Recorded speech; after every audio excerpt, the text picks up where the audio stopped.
আসসালামু আলাইকুম। কেমন আছেন সবাই? আশা করি সবাই ভালো আছেন। আল্লাহর রহমতে আমিও ভালো আছি। তবে এই যে আজকে আমার বাহাদুরকে ছেড়ে দিলাম, মানে বিক্রি করে দিলাম আরকি।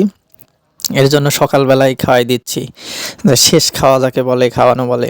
আসলে এগুলা পাললে আপনি যদি কোনো পশু পালেন সেটা হচ্ছে মানে কুকুর হোক, বিড়াল হোক, গরু হোক, ছাগল হোক, যেটাই হোক, আসলে একটা মহব্বত অন্যরকম একটা মানে ভালোবাসা কাজ করে। আসলে এটা যদি না পালন করেন তাহলে আপনি বুঝতে পারবেন না।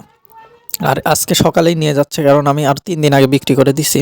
কারণ আজকে যেহেতু হাটের দিন, এই জন্য আজকে নিয়ে যাচ্ছে সকালবেলা আর কি। এর জন্য সকাল সকাল খাওয়াই দিয়ে একটু ভয়ে ছিলাম আমি নিজেই, কারণ যেহেতু এই গরুগুলো বের করা নাই।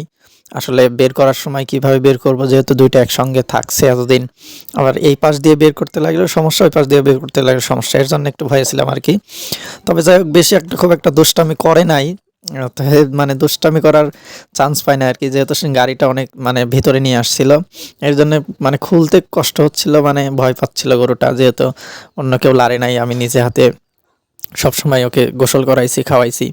মানে সবকিছু নিজে হাতে করার মধ্যে একটা আসলে অন্যরকম একটা কাজ, অনুভূতি কাজ করে বা ভালোবাসা কাজ করে। তো শেষ বেলায় যে মানে কষ্ট, সেটা মানে আসলে আপনারা বুঝবেন না, এগুলা বুঝতে পারবেন না যদি নিজে না করেন। তবে এই যে দেখেন, দুষ্টামি খুব একটা বেশি করে নাই, যেহেতু মানে গরুকে অন্য কিছু খাবার খাওয়ানো নাই, অর্থাৎ মানে সেই পরিমাণে ফ্যাট জাতীয় ওষুধ বা অন্য কোনো কিছু খাওয়ানো নাই। এর জন্য একটু লাভঝাপ পারতেছিল যে অর্গানিক সব খাবার খাওয়ানো, মানে খড় দিয়ে খড় খাওয়ানো, ঘাস খাওয়ানো, এর জন্য একটু দুষ্টামি করতেছিল। তবে উঠাইতে যে এত কষ্ট হবে এটা বুঝতে পারি নাই আমি, মানে ঠেলে তুলে যাচ্ছিল না আর কি। শেষ পর্যায়ে যা করছে আর কি, মানে রশি দিয়ে সামনের দিকে টেনে মানে পা বাঁধে তারপরে উঠানো লাগছে, মানে এত কষ্ট করে উঠতেই চাচ্ছিল না কোনোভাবেই, মানে ধাক্কা দিয়ে উঠতে চাচ্ছিল না। মানে দ্বিতীয়বার গাড়িতে ওঠা, তারপরেও বুঝতেছিল না যে আসলে কিভাবে উঠবে। মানে আগে যেহেতু ঘরে থাকতে মানে চারির উপর দিয়ে উঠতো, মানে ওইভাবেই ও চেষ্টা করতেছে ওঠার জন্য, তারপরেও পারতেছে না। শেষ পর্যায়ে আর কি করব, পা বেঁধে তারপরে তোলা লাগছে আর কি। মানে তারপরেও কি উঠতে চাই, মানে ঠেলে ঠুলে, যাই হোক মানে অনেক কষ্ট করে ৩-৪ জন মিলে আর কি তুলতে পারছি, অনেক কষ্ট করে। আমার সঙ্গে যে চাচা ছিল, ওই চাচা মানে ঠেলেও লড়াতে পারতেছিল না গাড়িতে উঠে, মানে সরতেই যাচ্ছিল না। যাই হোক শেষ পর্যায়ে আমি ওঠার পরে যাই হোক ঠেলে ঠেলে মানে জায়গাটা ঠিক করে দিলাম, যেহেতু আরও গরু উঠবে। তবে একটা জিনিস, আপনারা গরু বিক্রি করার আগে অবশ্যই গোয়াল থেকে বের করবেন, মানে ২-৪ দিন আগে বের করে দেখবেন যে হাইটটা কেমন, সব কিছুই দেখবেন ঠিকঠাকভাবে, সব ঠিকঠাক আছে কিনা। তারপরে যেহেতু মানে প্রথম যদি বের করা হয় তাহলে একটু দুষ্টামি করে, এর জন্য আগের থেকে বের করে একটু সব কিছু ঠিকঠাক করে নেবেন।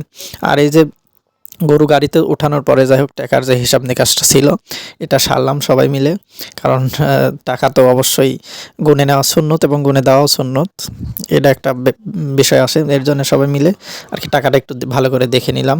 তবে শেষ বেলায় আপনি টাকা যতই দেন, মানে আর কি বলবো, মানে চোখ দিয়ে পানি চলে আসতেছিল এমনভাবে, যে আসলে এতদিনের পরিশ্রম, মানে টাকা আসছে ঠিক আছে সেটা, তারপরে ওই যে এতদিন মানে ভালোবাসা একটা কাজ করে, এটা মানে অনুভূতি অন্যরকম আসলেই। মানে কি বলবো, কথা বলার মতো ইয়ে ছিল না। যাই হোক শেষ পর্যায়ে কী করবো, বিক্রি তো করতেই হবে, কারণ সারা জীবন তো আর রাখার জিনিস না। এটা এভাবেই ছেড়ে দিব, আবার আরেকটা নিয়ে আসবো, মানে এইভাবেই তো করতে হবে।